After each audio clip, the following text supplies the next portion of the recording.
Do you want to take me to the movies first?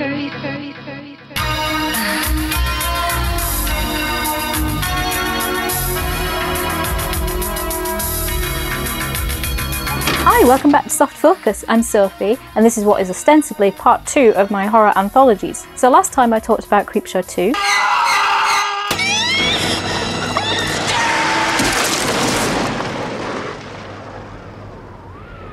Which is my second favourite horror anthology, the first one being Deadtime Stories, also known as Freaky Fairy Tales in the UK and Europe. Now this is my all-time favourite horror anthology because I think it is the only one to actually really give me the heebie-jeebies and creep me out a little bit. Plus it's got really cool music and the storytelling is fantastic. So the setup for this one is you've got Uncle Mike who is looking after his nephew Brian. Brian can't get to sleep, so he asks Uncle Mike to tell him some stories. He can't decide which story he wants to hear, so he asks Uncle Mike to make something up for him. Why don't you make one up? Oh, my sweet summer child. Let me tell you, this man's mind is way too fucked up to be looking after a child. So Mike tells the tale of Peter. He's a fisherman who got sold into slavery because that's what happens when you don't pay student loans. Peter is played by Scott Valentine, who you might remember from Family Ties, but I remember as My Demon Lover, which is about a man who turns into a demon every time he gets an erection. But what brings out the best in her brings out the beast in him. And I know some men like that. Anyway, he's sold to 2 witches who make him do their witchy bidding. First of all, they want him to lure the pastor in. They make him drink a potion. Make sure he has a sip of that. This is just glorified beer goggles, and the pastor sees the 2 witches as these gorgeous maidens in this really beautiful house. You ladies have never had such a prominent man as I, huh? They chain him up and smear a potion on his wrist, which makes his arm catch fire so badly his hand is like, I'm out of here. They finish him off with a vase, not like that, and take his hand. Take the divine left hand from a holy man. Well, ain't nothing holy about that one. They enchant the hand to point to where their sister is buried and set off to dig her up. They find her skeleton in a cave and pack her up, not forgetting her dried up heart, of course. Time for phase 2. They need to lure in a girl to use as a sacrifice. And this is where things start to get good. So Peter is feeling a little bit guilty at this point for all the murders, so you can tell that he's planning something when he asks to use the knife. Do let him. I think he's ready. Though which one is insistent that it's too important, which 2 is pretty gullible. Go ahead. Make me proud. This sequence is one of the grossest, most uncomfortable things I've ever witnessed, and I've seen Boris Johnson.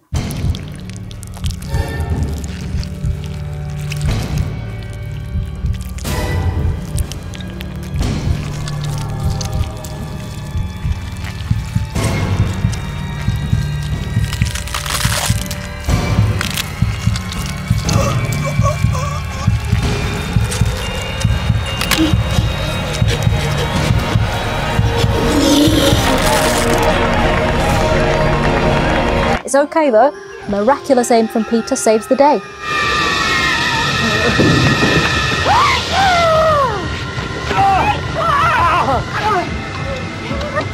Oh wait, no.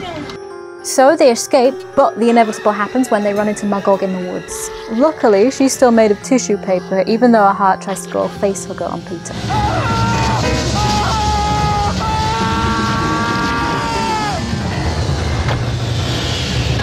No biggie though, they live happily ever after.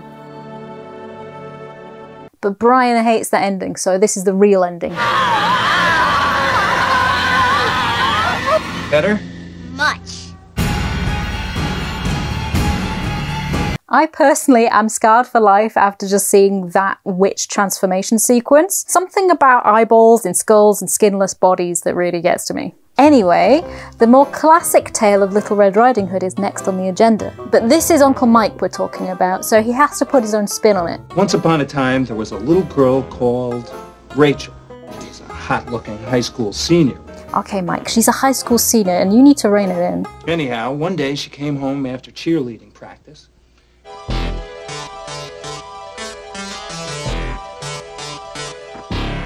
Oh, come on, Mike. Brian doesn't want to hear this. Across town is a guy called Willie. Was he a wolf?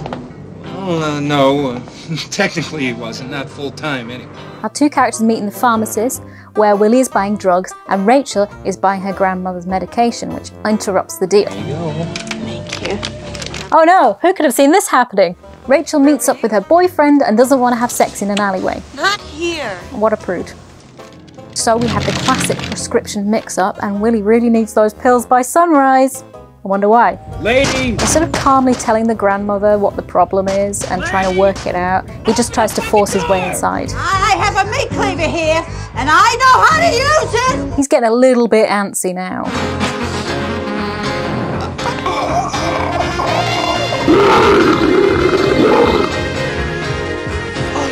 Meanwhile, Rachel and her boyfriend set up inside a tennis maintenance hut because, hey, it's better than an alleyway. They do the deed and Rachel realises she's running late for tea with her grandmother, who, by pure coincidence, is polishing a silver cake slice.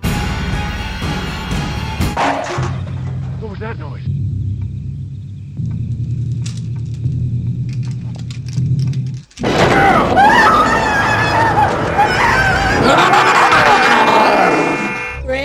Rachel is here and she's ready for cake. Oh well. Luckily, the boyfriend is taken out very unceremoniously. And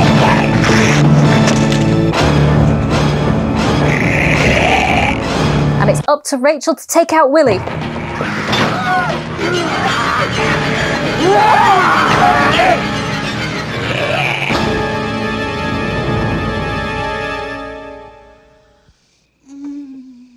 Hey look, Gran is okay! I'm so sorry. I should have...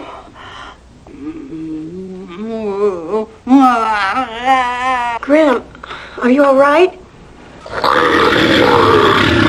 Grandma, what big teeth you have!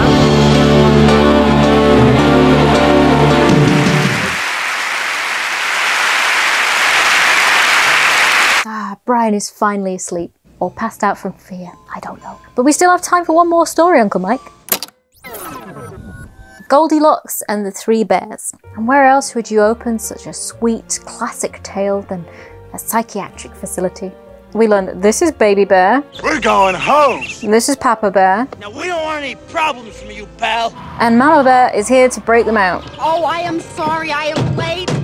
I particularly like the way that they could have gone for some classic killer bear story with full-on gore, but instead they've gone for a guy in his 20s with a fake comb-over. So the bears escape and they go to hide out in their little house in Amityville that they used to live in. Very quaint. Of course, what would this tale be without Goldilocks? I'm sorry things didn't work out between us. You are kind of cute. Well, I guess we better head inside.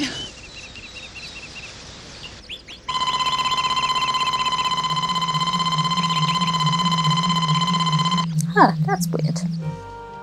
Turns out this guy is the latest to move in with her. We learn that the bears are murderers, have escaped prison, and Goldie is also an escaped murderer. No kidding.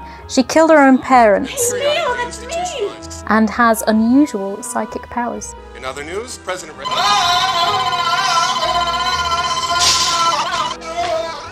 After robbing a bank, the bears rock up, and Goldie is taking a shower because it's Uncle Mike telling the story and we needed a shower scene.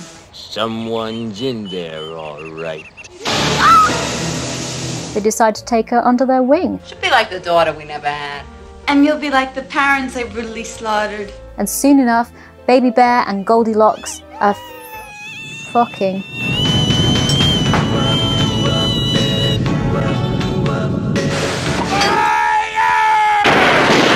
There's a police shootout, but they decided to go and get pizza. I'll have a double bourbon and whiskey, please. However, due to an explosion, the media reports that they were wiped out, and they lived happily ever after. So, what did you think? 3 really strong horror stories there, and I think you'll agree that's why it's my favourite of the horror anthologies. I've been Booth, this is Brenda, this is Keith, and we'll see you next time. Hold still, little man, stop pulling my skirt.